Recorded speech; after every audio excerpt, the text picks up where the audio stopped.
Sahəyə gedən kimi diqqətimi bir nəfər daha çox çəkdi. O, hamının ağsaqqal çağırdığı Elçin usta idi. Elçin usta artıq 25 il idi ki, elektrik sahəsində idi. Onun əlləri qabarmış, üzü qırışmış, saçları ağarmışdı. Sanki hər xəttin üstündə bir həyat hekayəsi var. Elektrik işi onun üçün adi bir iş yox, bir alışqanlıq idi. Amma Elçin usta həmin gün işi dayandırmışdı. Kabellərin yanında durub sakitcə bir cümlə işlətdi. Əl qorunmuşsa, heç bir usta bu kabellərə toxuna bilməz. Bir anlıq səhv bütün həyatı bahasına başa gələ bilər. Həmin anda onun nə demək istədiyini anladım. Əlində köhnə, cırılmış bir əlcək tutmuşdu.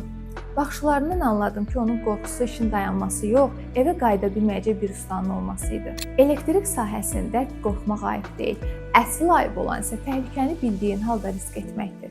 Elçin usta bunun çox yaxşı fərqində idi. Sonra biz ona bir cüt elektrik əlcək verdik. Elçin usta isə ilk olaraq əlcəklərə baxdı, əllərinə geyindi və sakitcə bir sözü çıxdı ağzından. Bu isə ustaların dilində razılıq əlaməti idi. Dayandırılmış iş tam sürətlə irəliləməyə başladı. O gündən sonra işlər daha sakit və sabit davam eləyirdi. Çünki usta özünü güvəndə hiss eləyəndə nə tərəddüd olur, nə də dayanma. Elçin usta sonda bir cümlə dedi. İşçinin əli rahatdırsa, işi də rahatdır.